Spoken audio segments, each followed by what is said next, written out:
Hello दोस्तों, स्वागत है आपका एक बार फिर से आपके अपने channel YS movies Hindi explanation पर। यहाँ हम लाते हैं आपके लिए हॉलीवुड और बॉलीवुड की मूवीज और वेब सीरीज की हिंदी एक्सप्लेनेशन। और आज की मूवी है अजय देवगन की दृश्यम। तो दोस्तों चलिए शुरू करते हैं आज की मूवी की स्टोरी।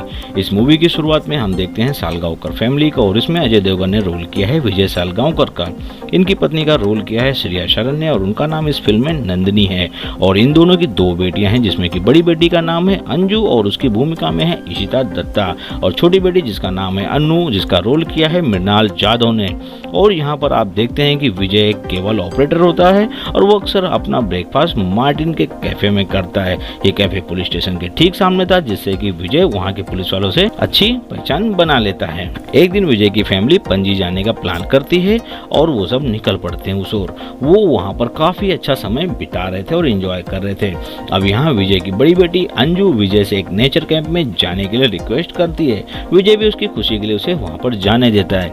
अंजू नेचर कैंप में जाती है तो यहाँ पर कुछ बदमाश लड़के लड़कियों की फोटो खींच रहे थे और लड़कियों से बदतमीजी भी कर रहे थे, लेकिन अंजू इन सब पर ध्यान नहीं देती। वो वहाँ पर एंजॉय करने गई थी और वो वहाँ पर एंजॉय करके अपने घर वापस आ जाती है। अब वहाँ पर एक दिन सैम नाम का एक लड़का आता है। अंजू उसे अपने घर के पास देख करके हैरान थी, क्योंकि ये भी उन्हीं बदमाश लड़कों में से एक था। अब यहाँ पर सैम अंजू को उसका एक वीडियो दिखाता है जिसमें अंजू नहा रही थी, और अब वो अंजू को ब्लैकमेल करते हुए उसके साथ बदतमीजी करने लगता है और अंजू से कहता है कि मुझे रात को 11 बजे अपने घर के बाहर मिलो।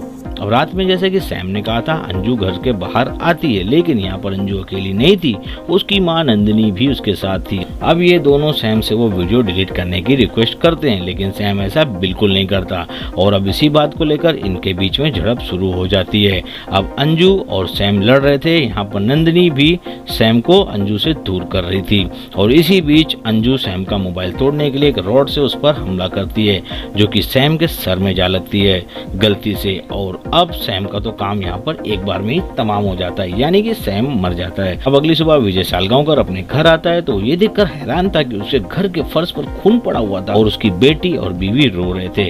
अब ये सब देखकर विजय अपना दिमाग चलाना शुरू कर देता है, और इस मूवी में अब इसके बाद आपको एक के बाद एक सस्पेंस दिखना शुरू हो जाते हैं। यहाँ पर आपको मैं बता दूं कि विजय को क्राइम थ्रिलर मूवी और शोज काफी पसंद थे, और वो ये सब देख देखकर क्रिमिनल माइंड जैसा सोचता भी था। कहने को तो चौथी फेल था, लेकिन उसका दिमाग काफी फास्ट था, और अब वो यहाँ पर समझ जाता है कि सैम का खून इनके हाथों गलती से हुआ है, और उसकी बॉडी को इन लोगों ने अपने घर के गार्डन में भी दफना दिया था। अब विजय को अपनी फैमिली को तो बचाना था, क्योंकि ऐसे मामले में पुलिस की छानबीन जरूर होती है, इसलिए विजय सारे सबूत मिटाने की कोशिश में लग जाता है। अब इसके लिए सबसे पहले विजय अंजू और नंदिनी से उस कमरे की साफ सफाई करवाता है जहां पर सैम मारा गया था। अब यहाँ इनको सैम के टूटे हुए मोबाइल की सिम भी मिल जाती है, जिसको विजय अपने पास रख लेता है। अभी तक विजय की वाइफ और उसकी बेटी उस हादसे को भूल नहीं पाए थे और वो बुरी तरह से सदमे में थे। अब यहाँ पर विजय इनको समझाते हुए कहता है कि जब तक मैं वापस ना आ जाऊँ तब तक किसी के लिए भी घर का दरवाजा मत खोलना। इसके बाद विजय सबकी नजरों से छिपते छिपाते सैम की गाड़ी का लॉक खोलता है। अब यहाँ पर कोई कितना भी छुप ले, लेकिन किसी न किसी को तो नजर आना ही था, तो यहाँ पर विजय को भी इंस्पेक्टर गायतोंडे देख लेता है। अब विजय सैम की कार को ले जा रहा था तो उसे रास्ते में स्वामी चिन्मयानंद जी का एक पोस्टर दिखता है, जो कि उनके सत्संग का था, और वो सत्संग आज ही पूरा होने वाला था, यानी कि उस सत्संग का आज लास्ट डे था।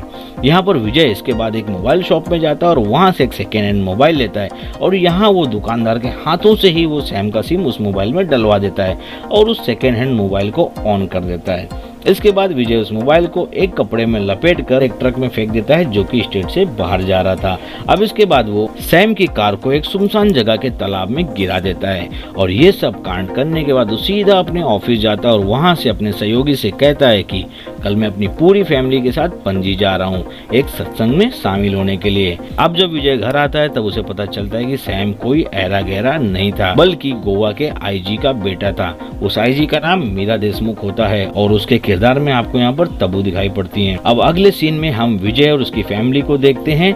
यहाँ विजय खुश था, लेकिन इन दोनों माँ बेटी की हवा टाइट थी। वो विजय से इस खुशी और सैम के बारे में सवाल करने लगते हैं, लेकिन विजय कहता है कि कौन सैम, मैं किसी सैम को नहीं जानता और आज के बाद तुम लोग भी ऐसे ही बिहेव करोगे जैसे तुमने कभी उसका नाम ही नहीं सुना।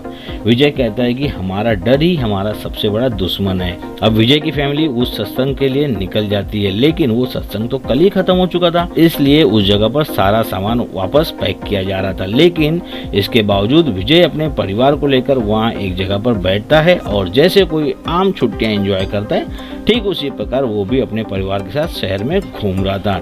यहाँ वो अपनी फैमिली को बताता है कि तुम्हें पुलिस के सवालों का किस प्रकार जवाब देना है।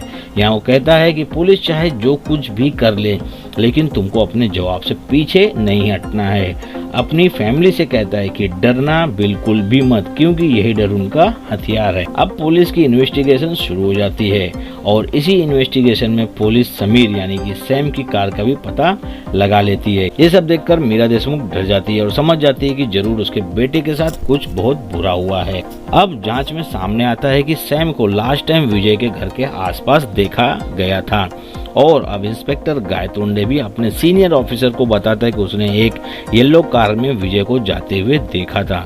लेकिन यहाँ पर पुलिस के पास इस बात का कोई ठोस सबूत नहीं था। इसके बाद पुलिस अंजू के स्कूल जाती है, जहाँ इस बारे में अंजू से पूछताछ की जाती है, लेकिन अंजू भी यहाँ पर बेखौफ होकर पुलिस के सारे सवालों का जवाब दे देती है और कहती है कि 2 तारीख को तो मैं अपने फैमिली के साथ पणजी के सत्संग में गई थी। अब पुलिस विजय के घर आती है और उनसे पूछताछ करती है, लेकिन पुलिस को यहाँ पर कोई भी जवाब नहीं मिलता जो उनके काम का हो और अब सभी को ऐसा लगता है कि गायतोंडे विजय को फंसाने की कोशिश कर रहा है। अब यहाँ पर मीरा देशमुख के कहने पर विजय की फैमिली से एक एक करके पूछताछ की जाती है। इसके बाद सबकी बातें सुनने के बाद मीरा को शक होता है कि कहीं ये लोग हमें मिलकर कोई झूठी कहानी तो नहीं सुना रहे। इसलिए अब मीरा उन सब लोगों से पूछताछ करती है जिन जिन लोगों से विजय 2 तारीख को मिला था। इसके बाद पुलिस इन सब की बातों से हैरान थी कि इन सबको 2 तारीख के बाद इतने अच्छे से याद कैसे है कि उसी दिन विजय पणजी गया था।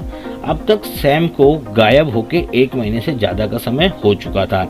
आगे पूछताछ करने पर पुलिस को पता चलता है कि कुछ दिन पहले ही विजय इन सबसे मिला था और उसने सबको यही बताया कि वो 2 तारीख को पणजी में सत्संग में गया था। अब मीरा यहाँ पर अपनी पूरी ताकत लगा देती इन्वेस्टिगेशन करने में, लेकिन फिर भी वो विजय को झूठा साबित नहीं कर पा रही थी। अब मीरा का पति महेश देशमुख, जिसकी भूमिका में है रजत कपूर, उनको भी यही लगता है कि विजय सही कह रहा है और विजय एक शरीफ इंसान है। लेकिन कुछ देर बाद मीरा को लगता है कि विजय ने अब तक जो भी सबूत दिए, जैसे कि सीसीटीवी फुटेज और सारे होटल्स के बिल्स, वो सब 3 तारीख के हैं, लेकिन 2 तारीख का ऐसा कोई ठोस सबूत हमें अभी तक नहीं मिला जिससे पता चले कि 2 तारीख को वो वहाँ पर था। वो कहती है कि विजय ने 2 तारीख की बात जानबूझकर लोगों में फैलाई और वो किसी और दिन वहाँ पर गया था। मीरा कहती है कि हमें वही चीजें याद रहती जो हमने देखी होती हैं। सैम की गाड़ी को विजय ने 3 तारीख को ही दूर एक तालाब में गिरा दिया था और उसने जानबूझकर ऐसे सबूत प्लांट किए जिससे सबको ऐसा लगे कि विजय 3 तारीख को पूरी फैमिली के साथ पणजी में ही था। लेकिन सच तो ये है कि वो 4 और 5 तारीख को वहाँ पर गया। उसकी फैमिली ने 2 दिन वहाँ गुजारे थे, इसलिए किसी का भी बयान लेते वक्त गवाहों ने वही कहा जो कि उन्होंने देखा था। उनकी बस एक ही बात गलत थी कि विजय की फैमिली वहाँ पर 2 और 3 तारीख को थी। अब सब कुछ जानने के बाद भी मीरा कुछ कर नहीं पा रही थी, क्योंकि उसके पास इस बात का कोई भी ठोस सबूत नहीं था। अब मीरा सैम के फ्रेंड से पूछताछ करती है तो उसे पता चलता है कि सैम ने अंजू का नहाते वक्त एक वीडियो बना लिया था और शायद यही वजह है जिसकी वजह से सैम आज हमारे साथ यहाँ पर नहीं है।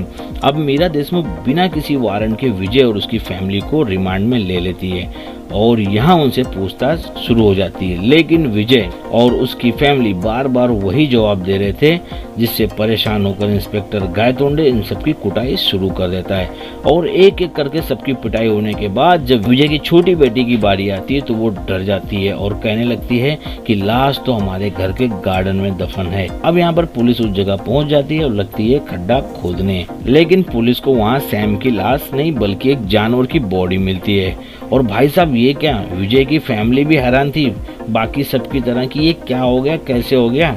अब जैसा कि विजय का दिमाग था तो बहुत तेज, इसलिए उसको पता था कि पुलिस कैसे भी करके यहाँ तक तो पहुँच ही जाएगी।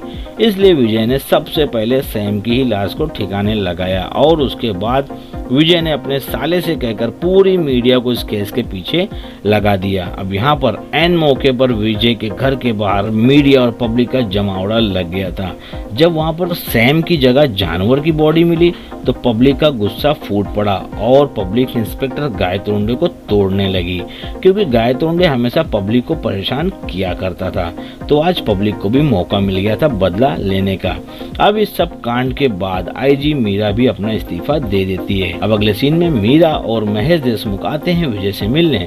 मीरा सैड होकर कहती कि मेरा बेटा कहाँ है, लेकिन विजय यहाँ पर कोई जवाब नहीं देता और उनसे माफी मांगता, लेकिन वो इनको एक कहानी जरूर सुनाता है और कहता है कि हमारी हंसती खेलती फैमिली में एक दिन एक बिना बुलाए मेहमान आ गया था और उसके बाद एक घटना में वो बिन बुलाया मेहमान हमसे बहुत दूर चला गया। यहाँ इनडायरेक्टली विजय ने सैम के बारे में देशमुख फैमिली को इशारा दे दिया था, जिसके बाद मीरा रोते हुए वहाँ से चली जाती है। अब यहाँ पर यह बात आती है कि अगर सैम की लाश विजय के घर के गार्डन में नहीं थी तो कहाँ पर थी।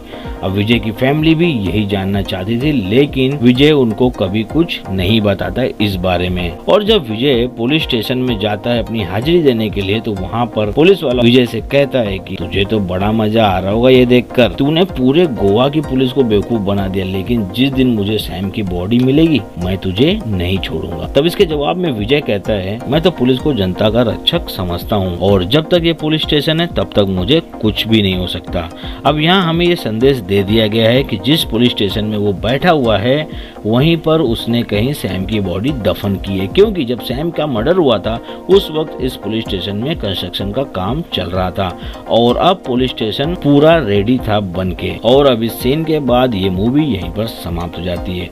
दोस्तों इस मूवी का दूसरा पार्ट भी आ चुका है दृश्यम 2 के नाम से, हमने वो भी एक्सप्लेन किया है आपके लिए। तो आप भी अगर एक्साइटेड हैं उसको सुनने के लिए तो अभी डिस्क्रिप्शन में जाएं और वहां से दी गई लिंक पर क्लिक करें। दोस्तों ये मूवी तो काफी जबरदस्त रही, इतने सारे सस्पेंस और उतार चढ़ाव जिनसे आप इस स्टोरी से चिपके रहते हैं और क्लाइमेक्स में तो हर कोई हैरान ही रह जाता है। दोस्तों ऐसी स्टोरी बहुत कम मिलती है देखने को, तो आप इन दोनों पार्ट्स को जरूर देखिए और हमें बताइए कि क्या आपने इस मूवी को एंजॉय किया और आपको हमारी एक्सप्लेनेशन कैसी लगी, कमेंट करके जरूर बताएं। अब बात कर लेते हैं इस फिल्म की कुछ डिटेल्स के बारे में। तो दोस्तों ये फिल्म दृश्यम 2015 में रिलीज हुई थी। यह एक क्राइम थ्रिलर मूवी है जिसको निर्देशित किया है निशिकांत कामत ने और यह फिल्म एक रीमेक थी 2013 में आई मलयालम मूवी दृश्यम की, जिसमें मेन रोल में थे मोहनलाल सर। इस 163 मिनट की फिल्म का बजट था 38 करोड़ रुपए और इसने बॉक्स ऑफिस पर कमाई की थी लगभग 147 करोड़ रुपए की।